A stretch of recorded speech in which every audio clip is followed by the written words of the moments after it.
Greetings, nerds. This is Scene and Nerd. I'm your host, Sarah Belmont, and with me, as always, is our Mr. Producer, Will Paul. How are you doing tonight, Will? Doing very well, Sarah. Looking forward to talking some Paradise with you tonight. Yeah. So I have to tell you, Yeah. I I pulled a Sarah this weekend. Where have you heard about this show on Netflix? This new Rachel Weisz show called Vladimir. Vladimir, no, I haven't. It's a half hour. It's not a Will show. Okay. It's barely a Sarah show. Okay. So I was interested because I like Rachel Weisz, but I was also interested, and I'm blanking on his name. But the actor who starred in One Day also co-stars in this, and it's about a professor who's obsessed with this new assistant professor. And yeah, it's about that obsession. Okay. I swear to God, I started the show Saturday night, and within 5 minutes I turned it off, and I was like, no. Because they did straight to camera, which I was not expecting. Huh. You know how sometimes the character like will break the fourth wall? Yeah. And so it's it's not she just breaks it once or twice an episode. She throughout the entire episode, like there's scenes going on, and then she'll break the fourth wall, and I'm like, why? Right. Oh wow. So however, Sunday rolls around, and because of One Piece's release date, this is all One Piece's fault, by the way. Yeah. I really didn't have anything to watch. Okay. So next thing I know, I put it on in the background while I'm doing a bunch of stuff. And before I know it, because they're half-hour episodes, I'm done. So I would like to say I watched it, but I mainly listened because I don't know. But I was just when you thought like TV is also so interesting in the streaming age because Netflix it's not very consistent with the product that they release. However, it's just I had to bring it up because I know that it's been somewhat advertised on Netflix. Okay. But my take in it, it's good background noise, but I don't think that. And like I said at the beginning, I do adore Rachel Weisz. I don't think she was cast correctly. Because I didn't get the chemistry between these two. And it also just got so weird. Like they did a lot of stuff because she's married in the show to another professor who is simultaneously going through a Title IX issue for sleeping with students. Now that's okay though, because their marriage is more of just an agreement. Okay. It's not a marriage. It's not a love marriage in any way. And they make that very clear. It's just there's some stuff that I don't know. They go to very unexpected places, but it didn't work for me altogether. So if I had anything else to watch, then I probably would have. Okay. But I, for whatever reason, didn't also want to rewatch a reality show or anything. So yeah. But, I given that the Oscars are coming up this upcoming Sunday, I wanted to have an informed opinion, and I think I shared with you last week via text about I did finally watch one battle after another, and I didn't make it through the first. It's like I guess it's like 240 without ads on HBO Max, and with ads a little longer. But bottom line is, I did finish it. It did not resonate with me at first. I'm glad I finished it. I see why people really like the film, but it's just I don't know. I mean, to me, Sinners was the superior film. Not that More Battle's bad. It's just I just didn't. I was like, okay, it's good. Sean Penn's great in it. Leo's great in it, and I was saying Tiana Perry. Tiana Tiana Taylor. Taylor, I was yeah. like, I had it and then I lost it and then I Yeah. had it again. Yeah, she was. Yeah, but I mean, the cast is great, and all the story, has its moments. And I will say, I'm glad. I am glad I finished it because the way it ended, it really the last 45 minutes or so really does kick in, and I was really engaged with it from that point forward. But the pacing and other things about it, early on was kind of, I don't know, it just didn't quite work for me. But I'm glad I watched it. So at least with some of the films, I haven't made it through all the other 8 films that have been nominated for Best Picture, but I figured the ones that seem to be at least from award season so far, who seem to be the front runners, I figured better like catch them both. Obviously, we talked about Sinners some time ago, but I did watch that, and I was like, okay, I see why it was nominated, but I do still think that Sinners is the better film. So we'll see what happens Sunday. See if the Academy of Voters agree. So are those the only 2 that you've seen? Who else has been nominated this year? I think I may have caught maybe one other one, maybe or maybe not. I don't think I have. Yeah. Because I haven't seen Hamnet. I guess, yeah, everything I've heard about it, I just, that's one that's like, okay, I don't know if I'll ever be in the right frame of mind to watch it.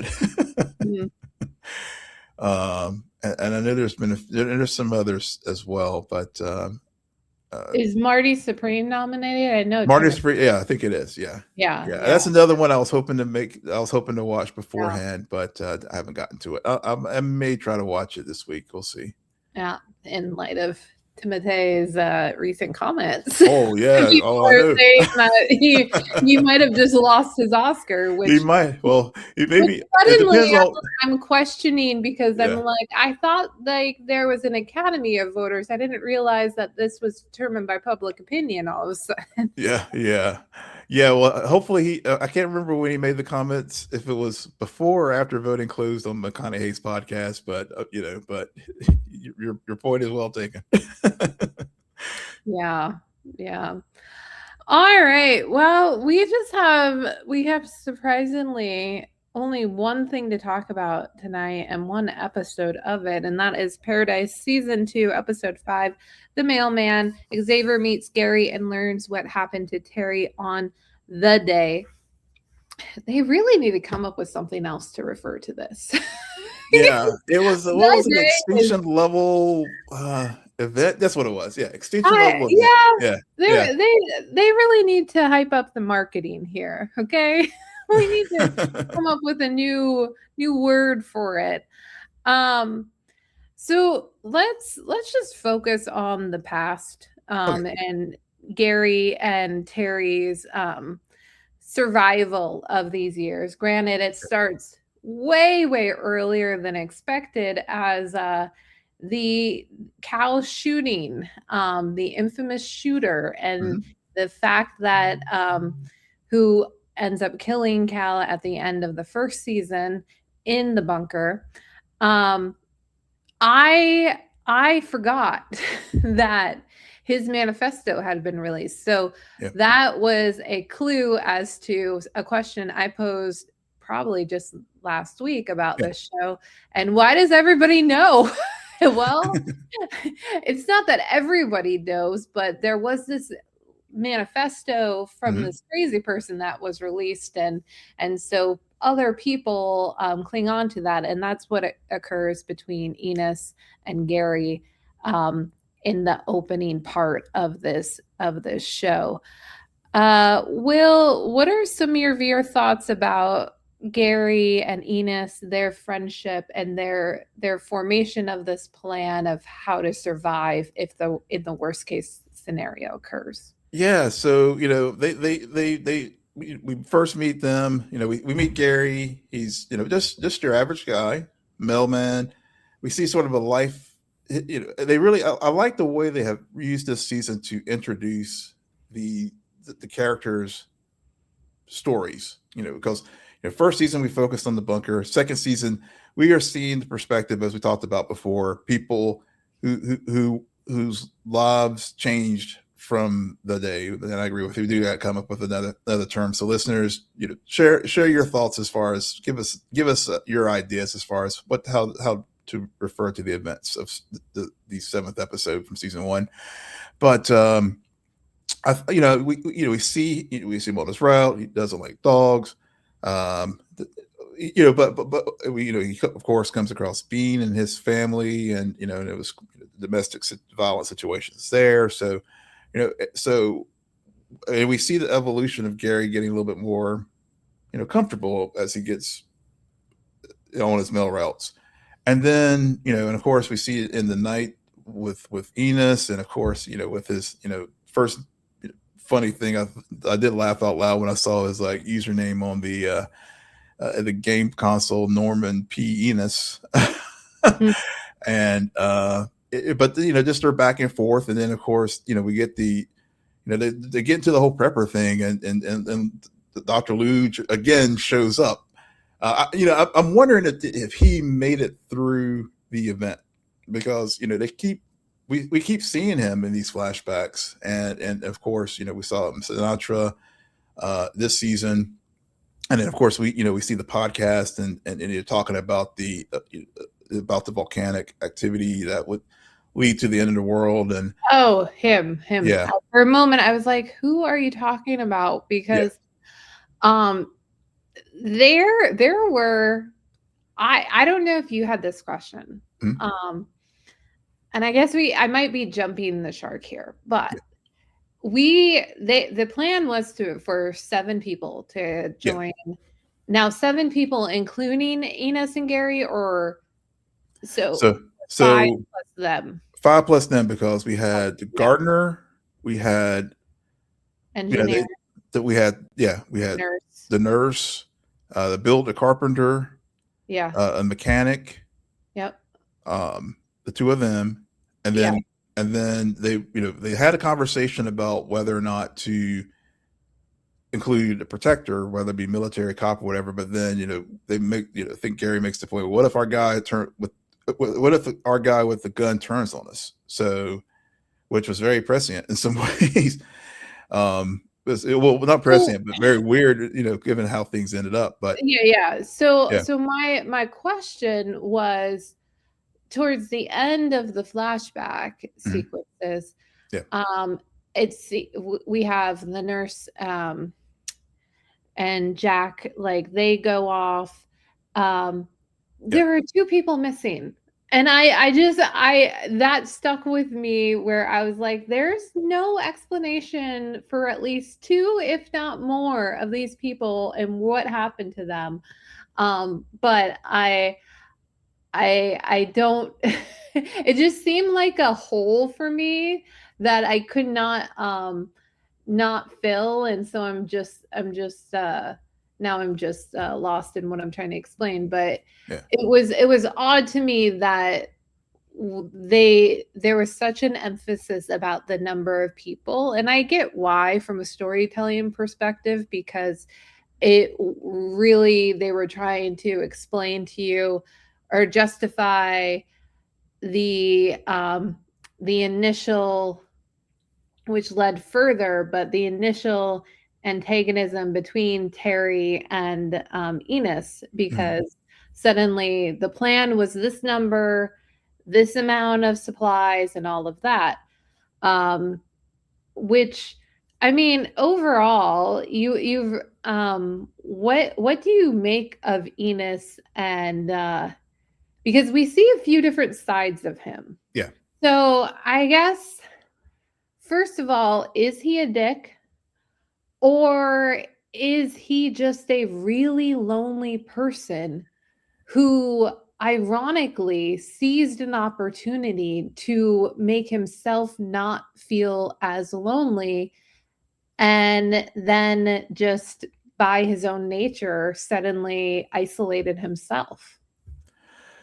I think he was truly lonely. I mean, I think both of them were truly both lonely people, and but not, but it was just, but it wasn't in the like toxic loneliness that you could, that that it could have been. I think Enos, I mean, well, it was, we did have some of that, with some of the, with the, you know, having to have the hot nurse and that kind of stuff. But I think it was just two guys. I think Enos was happy to find a common bond with Gary, especially as they were starting to talk about the prepper stuff and all. So they had that common interest, beyond the games. And so, but how it manifested itself was they were, whenever they were having to pull extra people into the bunker. I do think Enos did resent Terry, and but he also had come to respect her because Gary Well, that's what does. he explained. Yeah, Yeah. yeah. Because because even Gary, like, early on after the incident, shares like, look, I'm trying to give you some cover here because everybody in here is pulling their weight except for you two. Obviously Bean is a little kid, and then Terry's just just in shock and grief for what she, Yeah. with her, knowing what she's lost about her family. She needed a Um, wake up call. Yeah. yeah, yeah. I think the most interesting line that Gary says about Enos is that this is the most important he's felt Mhm. in a very long time. Yeah. And that stuck out to me because Gary knows Enos Mhm. and like has known him for he's known him the longest out of anybody else in this bunker. Yeah. And they've built a strong friendship. Mhm. But what happens when suddenly you're clearly included in this family and like building new relationships with these other person and that or these other people, and Enos is kind of not able to do that, so then he's trying to be like, well, we're a family but Enos is with us as well.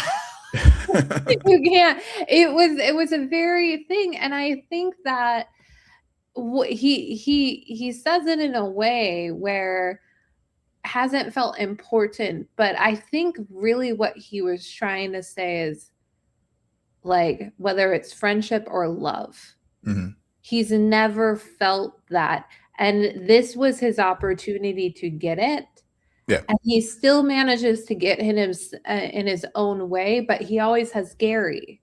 Yeah. And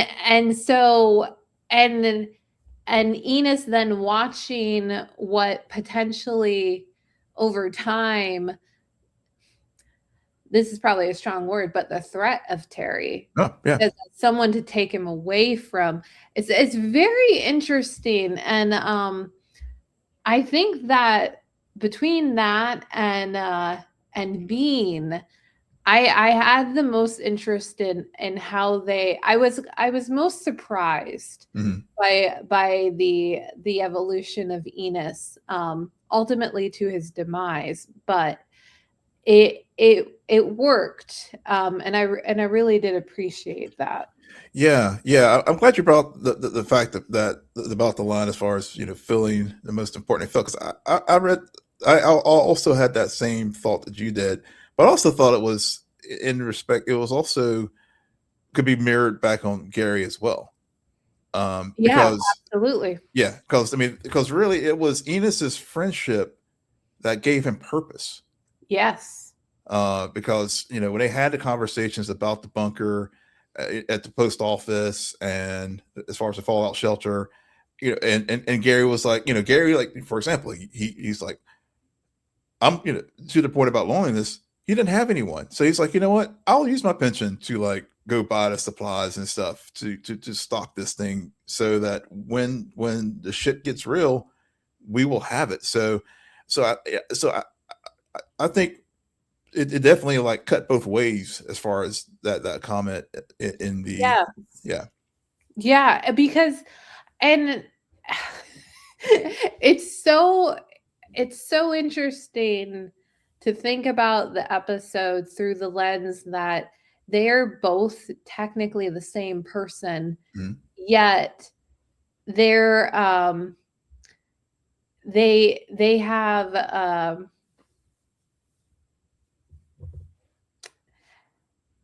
and they have their own flaws, but they end up going on such different paths at the same time. I think about at the beginning when they first enter the bunker and Gary pulls out the flashcards. Okay, I wrote it down. like they in a way, because we keep you keep bringing up loneliness that they both shared. They both still deal with their loneliness very person. I mean, Gary is very presented as, other than these conversations we're watching evolve with Ennis over gameplay. Okay, that's another thing. It's not face to face, it's not personal. And then we see him out and about and as the mailman, and he's not talking to anybody. Stranger danger. He observes though. Yeah. He's my kind of introvert. I will say that. I very much live a life very similarly to Gary. So it's very funny for me to watch it. But he is a very observant person, yet because he is dealing with this loneliness and doesn't have family and friends around him, it is hard to suddenly talk to people, even if you see them every day when you're delivering the mail. So I appreciate that, and the flashcards killed me, but then you have Ennis, who's very direct. Even though he is a lonely person, he's also that type who will try. Yeah. He's not afraid of it, even though he's probably been shunned again and again and again. But he makes up he tells little white lies, like, yeah, I'm an engineer, except for the fact that all I did was really customer support with putting together people's internet. Yeah. Like he's so, but he wants to make it appear that somebody will need him because he feels like that's the only way to get a friendship. Especially in this now survival world. So it's and then to again go to the end of their friendship, albeit where they go to the train, they get in the news that the train is headed to Colorado. We will talk about that in a moment. And Ennis is just yap, yap, yap, yap, yap. And you're like, shut up. And then Gary shuts him up. But you're also, I liked the juxtaposition between that scene and the end of the friendship that started everything in terms of the Gary's story, juxtaposed with present day with the reveal of his secret that isn't about Ennis. And it is a secret, but it's about a different relationship and Gary's relationship with Teri. That was also very clever and good storytelling too, because I mean, as a character, because we spend more time, ironically, in these flashbacks with Gary than we do Teri. Gary, for this episode, is our protagonist. So then for him to tell this, it's not a lie, but it's also not the full truth to Xavier in present day, you're also like, okay. You're not as you're suddenly he becomes the antagonist. It's very interesting. Yeah, yeah. I mean, as I was thinking about Ennis, I was like, he's kind of a tragic villain. Yeah, yeah, absolutely. Like he was used as a scapegoat. Mhm. And he but see, then there's these moments where you're like, you did it to yourself, but Yeah, yeah. Oh, yeah, yeah. I mean, whatever just going back to the past, and I think, do think about the radio, Yes, because he, and the whole thing too, first we do have this newfound family of all these folks who are now in the bunker, and and their relationships that build with it, and even Ina, Terry comes up with the plan to do Christmas, and yeah, because great. to help to give Beans help because Bean was getting catatonic and needed something to come out of his shell, and then Gary builds the radio, and then they have the moment where he tries to kiss Terry, and it was so sad and so on, but also so on point. I mean, it wasn't like we all saw it coming. Um, and but it was very revealing. As you were saying, like I guess with Enos feeling possibly threatened by Yeah. Terry. Terry was just like, we both see, we've seen now how both now Terry and Xavier dealt with rom- you know romantic situations, because Oh, wow. We're gonna bring up that because Xavier went all the way. that's my point. That's my point. That's why I bring it. That's why I bring it up, because you know because Well, and then maybe again, but because I mean I guess at that point, thinking back to season one, I think by that point Xavier, it was before he heard the radio transmission. I yeah, think he had no idea he that shit was was really trying to, like, okay, it's been however many years at that for point years. Yeah. in the story.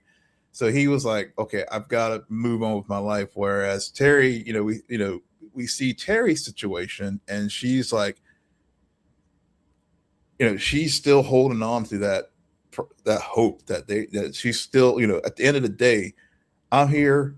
I'm thankful for you all pulling me in when that moment, Yeah, yeah. happened, but I'm still focused on my family and Yeah. all. Yeah. So I had to bring it up. Just wanted to just, really just show how, again, life in the bunker versus out of the bunker. And I really like how season 2 really is focusing on these stories. Like you said earlier, it's really Gary's story this week with life outside the bunker.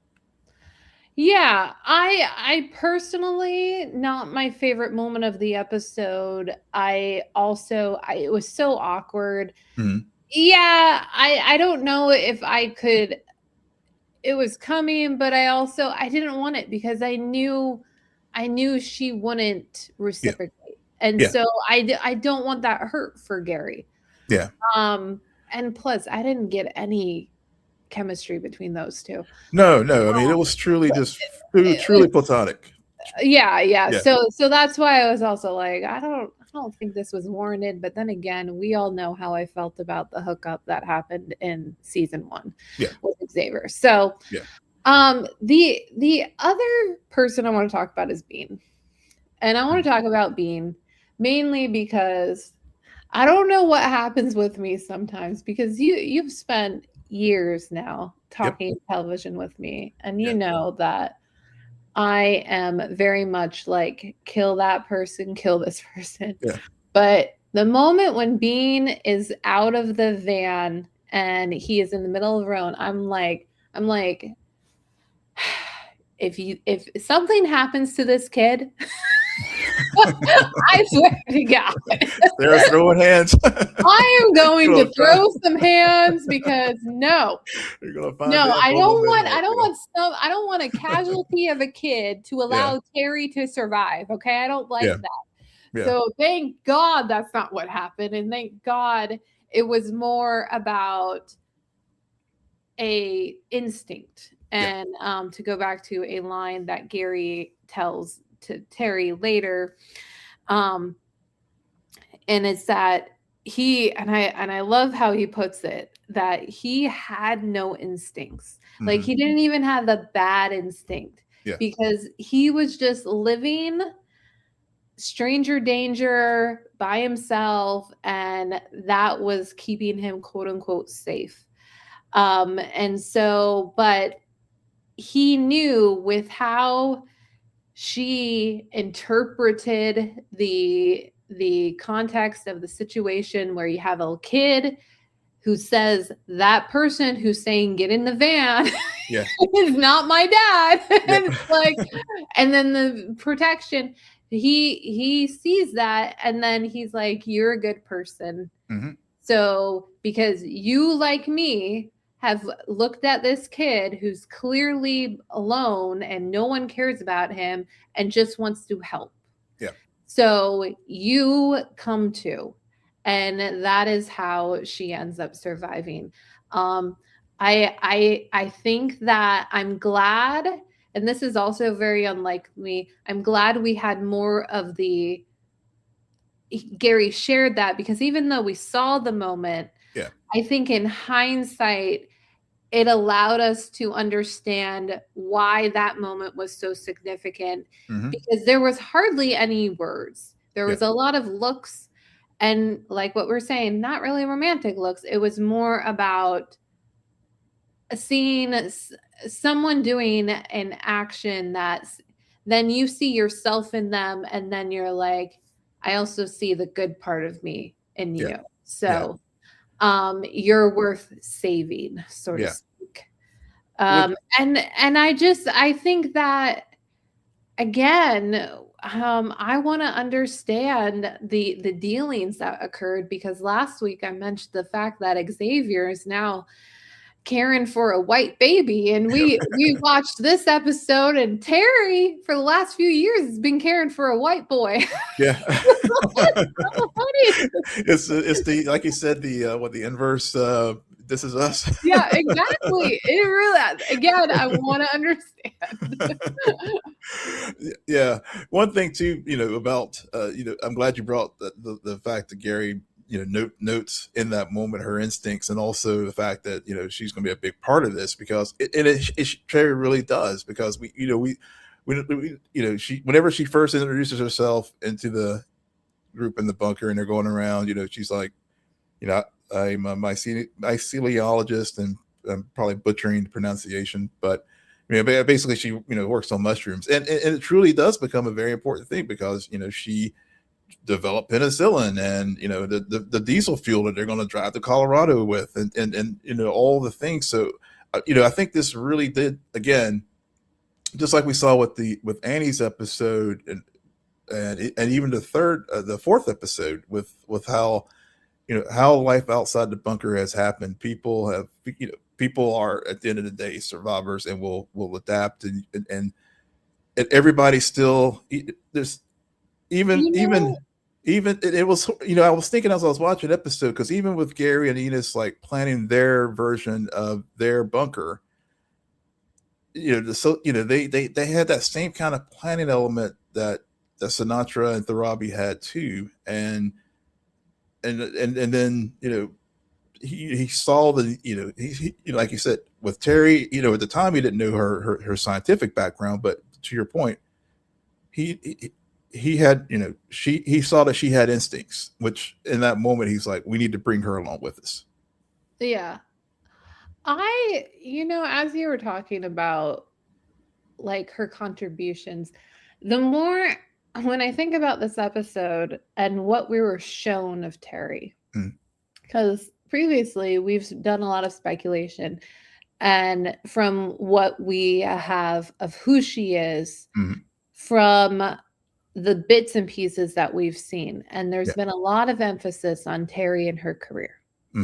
So it's very interesting that in the flashbacks of her on the day and surviving for the last 3 years, there is more emphasis as her, through her relationship with Bean, as more of a maternal role.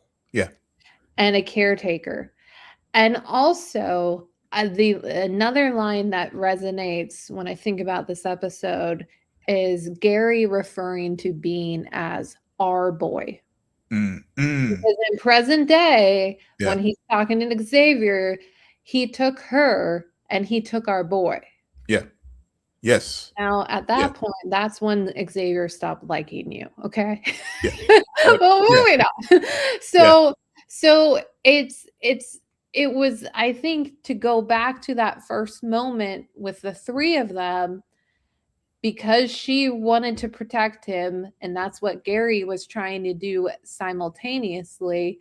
Suddenly, Bean became theirs. Because they both looked at this kid and was like, I want to shield you from this horrible thing that's going to happen. And whether they like it or not, that's when they become partners. And Teri at some point even refers to them as partners. Yeah. But that is it. But then she drew the line very well down, and been like, partners, that is all. That does not mean this, but I will help you raise this kid. Yeah. So and that is a relationship and a dynamic that Ennis, there was no way for him to get involved in it. Yeah. Because Ennis was the uncle you don't like. Yeah. Exactly. He's like, I hate Uncle Sammy. So it's just so I to go back to Teri, I can appreciate now that even without her family, we're suddenly starting to see her more through the lens of being a partner to Gary and a mother figure for Bean, which, because of the show, we haven't seen any of that really. Right. We've seen interactions, of course, between Teri and Xavier in the past, but those also have been quite confrontational. Okay? They have been very, because of the whole situation with the secret and not being able to tell the truth, and then her ambition and all of that. Like we've seen more of them. So now this season, we now got their first meeting of when he fell in love. Okay. And then she liked him. Okay. So, and allowed to start over and agreed to start a relationship with him. Yeah.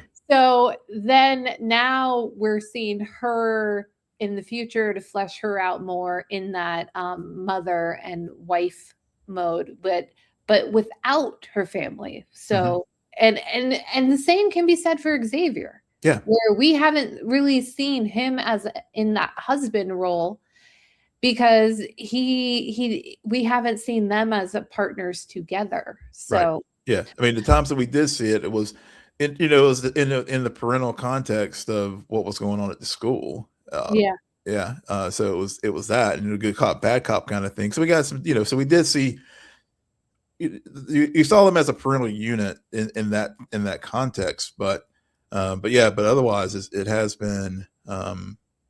And we've been told a lot of anecdotes. Like in this episode, we are retold an anecdote about reading to your children. And the fact that Xavier learns that Jackie read to, or Teri allowed Jack to read to Bean, that means that's a full sign of trust. Therefore, here's Annie's baby.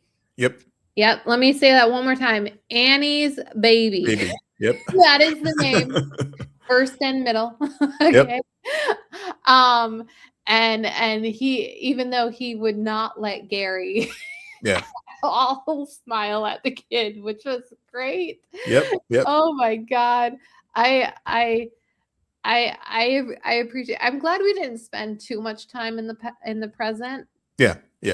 I think they spent. Did just enough. Just enough. Hello. Yeah, no, I was saying they spent just enough time in the present, just to because again, I think it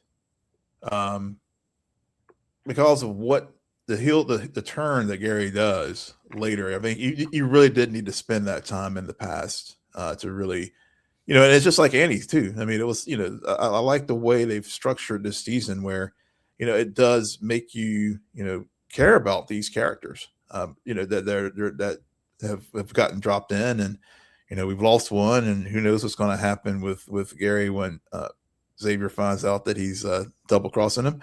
Or Well, potentially double crossing him. I don't know. I mean, we'll see. well, what's going to happen with Teri? Like, Yeah. because they're okay. So the whole train situation, we learn, and I was kicking myself for the past week because I was like, I totally didn't mention that at the end of episode 4, when Gary's like, they took her. I immediately was like, okay, she's with Link. Yeah. So when we got all of the story, and when he said, oh, she was taken 12 days ago, I was like, damn it. Yeah. I know this is connected. I know it's connected. And then it's revealed that the train people are on their way to West. Yep. Join up with a kid who's in charge, named after a video game. A video game. Yep. AKA Link. Yep. So we knew. So all of those pieces come together. But really, the big thing is, it's unclear about the whole taking, because Gary, all we see is Gary shoot Ennis, and then we don't know what happens. We don't know if he tells her. We don't know. And so they're there of their own free will, and Xavier is about to light a bomb to get them out. Yeah. Yeah. So they left it in a really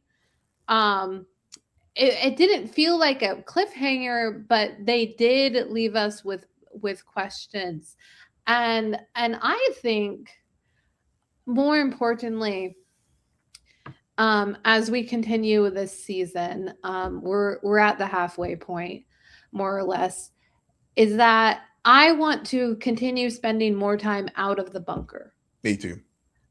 Because the recent episode-ish where we've spent time in the bunker, the pacing hasn't been as well done. It's our main character isn't there. And I think that's the issue. Yeah. We know our main character is on the other side of the country. So even whether it's past or present, that's kind of where we want to be. Where in the bunker, it just feels like, okay, well, we'll get there when Xavier gets back.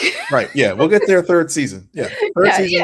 Third season is the conclusion. We'll get back to the bunker. But I think I agree with you. I mean, I think I mean, this is the bridge season of showing life, outside the bunker. And I think that's kind of the, I think that's kind of, I think the tagline for this season. So, and speaking about taglines for this season, did you notice what I did predict this? And thank you for listening to me, writers, because you clearly edited out all mentions of time from this episode.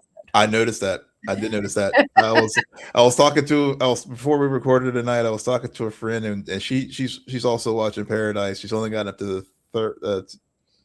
She's about to start episode 3, and I was like, it's fair to say there's some time elements going on, because I was looking for the nosebleeds, and I was like, there's no nosebleeds this week. Among other things, among other clues. Well, we didn't spend that much time in the present, so no, but we didn't spend that much time.